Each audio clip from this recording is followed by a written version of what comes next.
In the last video, we showed you central banks abandoning US Treasuries for gold, China selling, Russia selling, Saudi Arabia diversifying. But here's the question no one is asking. If the foreign buyers are leaving, who is buying? The US government issues roughly $100 billion in new debt every single month. Someone has to absorb it.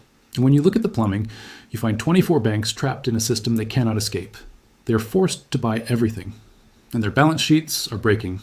This is the story of the primary dealer trap, the invisible mechanism that keeps Treasury auctions functioning even when demand is collapsing. In this investigation, we are going to show you who these dealers are and why they must bid at every auction. We are going to explain the regulatory constraint called SLR that limits how much debt they can warehouse. And we are going to walk through the exact sequence of events when an auction fails. Not theory, documented mechanics, because the warning signs are already flashing. The tail is widening, the dealers are absorbing record amounts, and the trap is closing. Educational analysis only, not financial advice. Before we show you what is breaking, you need to understand how the system is designed to work. Most people think the US Treasury sells bonds directly to investors. China buys some, Japan buys some, your pension fund buys some, simple supply and demand. But that is not how it works. There is a layer in between, a buffer. 24 banks called primary dealers. Here's the structure. When the US Treasury needs to borrow money, it announces an auction. Let's say $50 billion in 10-year Treasury notes. The auction happens at 1 p.m. Eastern Time. But the Treasury does not accept bids from just anyone. Only primary dealers can bid directly at the auction. These are not small banks. They are the giants: JP Morgan, Goldman Sachs, Citigroup, Bank of America, Barclays, Deutsche Bank. 24 institutions in total. The primary dealers submit bids. They say, we will buy $10 billion at 4.25% yield. We will buy $5 billion at 4.27%. The Treasury accepts the lowest yield bids first and works up until the entire $50 billion is sold. The auction closes. The dealers now own the bonds. But here's the key. The dealers are not the end buyers. They are intermediaries, market makers. Their job is to turn around and sell those bonds to the real buyers: foreign central banks, pension funds, insurance companies, mutual funds. The dealers make a small profit on the spread. They bought at 4.25% and sell at 4.24%, a basis point or two. Do this across billions of dollars, and it is a profitable business. This system works beautifully when there is strong end demand. The dealers buy at auction. They sell within hours or days. Their balance sheet exposure is minimal. The Treasury gets funded. The dealers make money. The end buyers get bonds. Everyone wins. But the system has a fatal flaw. The primary dealers are obligated to bid. They do not have the option to skip an auction.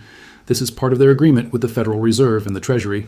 In exchange for the privilege of being a primary dealer, they must make markets in all Treasury securities. They must participate in every auction. They are the buyer of last resort. And that obligation becomes a trap when end demand disappears. Let me show you the trap, step by step. Imagine you are the head of Treasury trading at JP Morgan. You are a primary dealer. The Treasury announces a $50 billion auction of 10-year notes. You analyze the market. You talk to your clients. Foreign central banks are not interested. Pension funds are full. Mutual funds are cautious. Demand is weak. What do? You cannot skip the auction. That would violate your primary dealer agreement. You would lose your status. You would be shut out of the Treasury market. So you bid, but you bid defensively. You offer a higher yield to compensate for the risk that you might not be able to sell the bonds quickly. Let's say you bid 4.30% when the previous auction was 4.20%. You are demanding a 10 basis point premium. Now, 23 other dealers are doing the same thing. Everyone is bidding defensively. The auction clears at 4.28%. The average yield across all accepted bids is 4.26%. The difference between the highest accepted yield and the average is called the tail. In this case, the tail is 2 basis points. That is normal. That is healthy. But what if demand is really weak? What if half the dealers think they are not going to be able to sell the bonds? Now everyone is bidding much higher. The auction clears at 4.35%. The average is 4.30%. The tail is 5 basis points. This is a warning sign. The market is telling you that demand is soft. Dealers are nervous. They are warehousing bonds they do not want. And here's where it gets dangerous. If the dealers cannot sell the bonds, they have to hold them on their balance sheets. And balance sheets are not infinite. They are constrained by regulation. Specifically, the supplementary leverage ratio, SLR. The SLR is a regulatory requirement introduced after the 2008 financial crisis. The goal was to prevent banks from becoming over-leveraged. The rule is simple. A bank must hold Tier 1 capital equal to at least 3% of its total leverage exposure. For the largest banks, systemically important banks, the requirement is 5%. Now, here's the critical detail. Leverage exposure includes everything on the balance sheet. loans, mortgages, corporate bonds, and yes, U.S. Treasuries. Even though Treasuries are considered risk-free for other regulations, they count as leverage exposure for SLR purposes. This was a major change. Before SLR, banks could hold unlimited Treasuries without any capital requirement. After SLR, every dollar of Treasuries requires capital. Let me give you an example. JP Morgan has $2 trillion in total assets. To meet the 5% SLR requirement, they need to hold $100 billion in Tier 1 capital. Now, if JP Morgan takes on another $100 billion in Treasuries from an auction, their leverage exposure increases to $2.1 trillion. The required capital increases to $105 billion. If they only have $100 billion, they are in breach. They have to either raise more capital, which is slow and expensive, or reduce other assets, sell loans, cut lending, shrink the balance sheet. This is the constraint. Primary dealers must buy at auctions. But SLR limits how much they can hold, and we are approaching the limit. Why? Because foreign demand has been collapsing. As we showed in the last video, China, Russia, and other central banks have been selling or not rolling over their treasury holdings. That means more of the issuance is being absorbed by primary dealers. And it is staying on their balance sheets longer because the end buyers are not there. The data shows this. In 2020, primary dealer treasury holdings averaged around $80 billion. By 2024, they were holding over $200 billion. That is a 150% increase. Their SLR ratios are compressing. Some banks are already at 5.1% or 5.2%. They have very little room left. And the issuance is accelerating. The U.S. government is running a $2 trillion deficit. That means $2 trillion in new treasury issuance every year, $160 billion per month. Someone has to buy it. And if the foreign buyers are gone, the dealers have to absorb it all. Let me walk you through the cascade. This is not speculative. This is the mechanical sequence that unfolds when dealer capacity is exhausted. The Treasury announces a $50 billion auction of 10-year notes. Foreign participation is weak. Indirect bidders, which include foreign central banks, take only 40% of the auction. Normally, they take 60% to 70%. Primary dealers are forced to absorb $30 billion. They did not want this much. They bid high to compensate. The auction clears with a 6 basis point tail. This is above normal. The market notices. Treasury yields tick up by 10 basis points intraday. The headline reads, "Weak Treasury demand pushes yields higher." But most investors ignore it. Just noise. The dealers are now holding an extra $30 billion in Treasuries. They try to sell to end buyers, but demand is soft. Pension funds are fully allocated. Insurance companies are cautious. Foreign buyers are absent. The dealers can only offload $10 billion. They are stuck with $20 billion. This hits their SLR ratios. JP Morgan's SLR drops from 5.3% to 5.1%. Goldman Sachs drops from 5.2% to 5.0%. They are approaching the regulatory minimum. To preserve seller compliance, they cut other lending. Repo lending gets reduced. Corporate credit lines get tightened. The dealers are in balance sheet preservation mode. This tightening shows up in the repo market. Overnight repo rates spike from 5.30% to 5.50%. SOFR follows. As we explained in video number 7, a SOFR spike reprices $600 billion in floating rate debt. Credit card rates rise, HELOC rates rise, corporate borrowing costs rise. The economy slows. 2 weeks later, the Treasury holds another auction, $60 billion in 30-year bonds. The dealers are still holding $20 billion from the last auction. Their balance sheets are tight. They do not want more exposure, but they have to bid. So they bid even more defensively. They demand 4.60% yield when the previous auction was 4.35%. They're adding a 25 basis point premium just to participate. The auction clears, but the tail is 12 basis points. This is extreme. This is a failed auction, not in the sense that no bonds were sold, but in the sense that the market has lost confidence. Yields spiked 50 basis points intraday. The dealers absorbed 70% of the auction. Foreign buyers took almost nothing. The headline now reads, "Treasury auction chaos as yields surge." Panic begins. Higher Treasury, yields reprice everything. Let me show you the connections. The 10-year Treasury yield is the benchmark for all long-term borrowing. If it jumps from 4.30% to 4.80% in 2 weeks, here is what breaks. Mortgage rates spike. The 30-year fixed mortgage rate is priced as 10-year Treasury plus a spread. If the 10-year jumps 50 basis points, mortgage rates jump from 6.5% to 7.0%. Housing demand collapses. Refinancing stops. Home prices start falling. This connects to the CRE crisis we covered. If residential real estate is falling, commercial real estate is collapsing. SOFR derivatives trigger margin calls. As we showed in video number 9, there are $200 trillion in interest rate swaps tied to SOFR and Treasury yields. A 50 basis point move generates 30 to 50 billion in margin calls to pension funds and insurance companies. They have to sell assets to meet the calls, stocks, bonds, anything liquid. This creates a second wave of selling pressure. Corporate debt markets seize. Companies that need to roll commercial paper or issue bonds face much higher rates. A company that was paying 5% now faces 6.5%. Many cannot afford it. They draw down credit lines. They cut capex. They lay off workers. The credit crunch spreads to the real economy. The repo market freezes. As dealers tighten balance sheets, repo lending dries up. Hedge funds that rely on repo leverage get margin calls. They have to deliver. Sell treasuries, sell equities, sell everything. This amplifies the selling pressure and creates a doom loop. More selling pushes, yields higher. Higher yields create more margin calls. More margin calls create more selling. By this point, the treasury market is in crisis. Yields are spiking. Liquidity is evaporating. Dealers are refusing to make markets. The Treasury cannot fund the government at these rates. The deficit is $2 trillion. If the 10-year yield is 5.5%, the interest cost on the debt explodes. The math becomes unsustainable. The Federal Reserve holds an emergency meeting. They announce a new facility.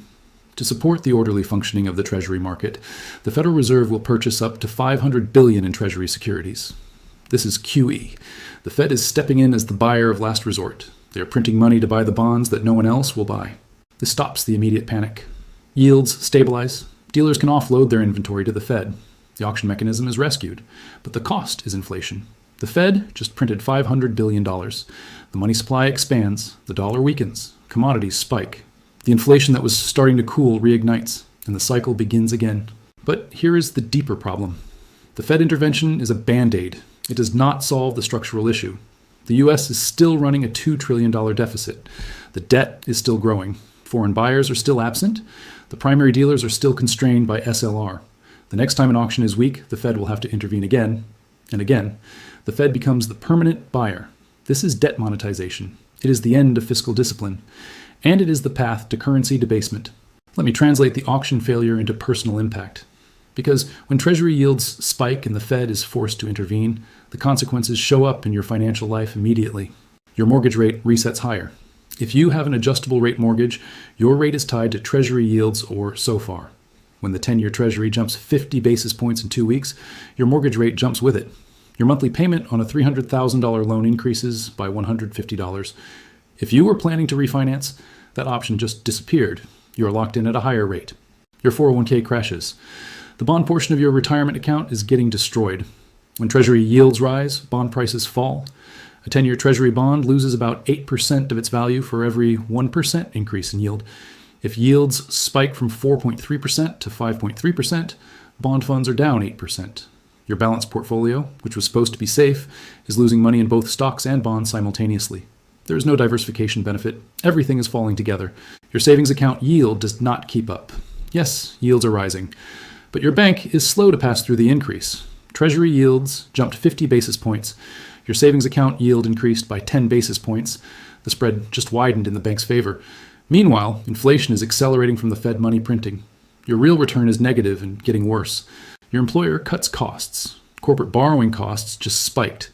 Your company was planning to issue bonds to fund expansion. Now the rate is too high. The CFO cancels the project. Hiring freezes. Bonuses are cut. If the company has floating rate debt that just repriced higher, they have to cut expenses to cover the higher interest. Layoffs begin. Even if your job survives, your raise is gone. Your access to credit tightens. Banks are managing SLR constraints by reducing lending. Auto loans get harder to qualify for. Credit card limits get reduced. Small business lines of credit get pulled. The credit contraction hits Main Street. You feel it as higher denial rates, higher down payment requirements, and higher interest rates on any credit you can access. This is the wealth transfer. The government's inability to fund itself at reasonable rates gets offloaded onto you. Higher mortgage costs, lower retirement balances, tighter credit, slower wage growth. The auction failure is a macro event, but the pain is micro. It lands on every household balance sheet. We have mapped the primary dealer trap, the forced buyer obligation, the SLR constraint, the doom loop that unfolds when dealer capacity is exhausted and an auction fails. Each stage is mechanical, each stage is measurable, and the early warning signs are already visible. So how do you know when the trap is about to spring? When dealer stress is transitioning from manageable to crisis, there are 3 signals to watch. The Treasury publishes auction results immediately after each auction closes. The tail is reported. Historically, a normal tail is 1 to 2 basis points. A stress tail is 4 to 5 basis points. If you see 3 auctions in a single quarter with tails above 5 basis points, demand is weak and dealers are absorbing too much. This is the early warning. The market is losing confidence. Watch the Treasury auction calendar. Track the tails. If the pattern is accelerating, the failure is approaching. The Federal Reserve publishes primary dealer statistics weekly. This includes their Treasury holdings. If dealer holdings spike by 20% or more in a single quarter, it means they are warehousing inventory they cannot sell. This is the balance sheet stress signal. Dealers are trapped. Their SLR ratios are compressing. They are running out of room. The next week auction could push them over the edge. If JP Morgan, Goldman Sachs, or any other major primary dealer announces that they are approaching SLR limits, or worse, that they are cutting dividends to preserve capital, the crisis is imminent. Banks do not cut dividends lightly. It signals severe stress. If a primary dealer cannot maintain SLR compliance, they will be forced to stop participating in auctions or dramatically reduce their bid sizes. This breaks the system. Watch bank earnings calls and regulatory filings. SLR is the constraint that matters. Watch for these 3. If you see one, pay attention. If you see 2, the trap is closing. If you see all 3, the auction failure is not a hypothetical scenario. It is the current reality. This has been the anatomy of the primary dealer trap. In the last video, we showed you why foreign buyers are leaving treasuries. This video showed you what breaks when they do. The system was designed for a world of infinite demand. Foreign central banks funding U.S. deficits forever. That world is ending. We are entering a world where 24 banks are the only buyers, and 24 banks do not have $20 trillion balance sheets. The trap is structural. The dealers cannot refuse to bid, but they also cannot hold unlimited inventory. When those 2 constraints collide, the auction fails. Yields spike. The Fed intervenes. Money gets printed. Inflation accelerates. And the doom loop feeds itself. This is not the collapse of the Treasury market. This is the transition from market-based funding to central bank monetization. The buyers are leaving. The dealers are trapped. The Fed is the only institution with unlimited capacity. And when the Fed becomes the permanent buyer, the dollar's value is the price we pay. The auction results are public. The dealer holdings are published. The SLR ratios are disclosed. The data is all there. The question is not whether the trap exists. The question is when it springs. Stay informed. Watch the signals. And remember, in a forced buyer system, the forced buyer eventually breaks. And when they break, everything priced off their asset breaks with them.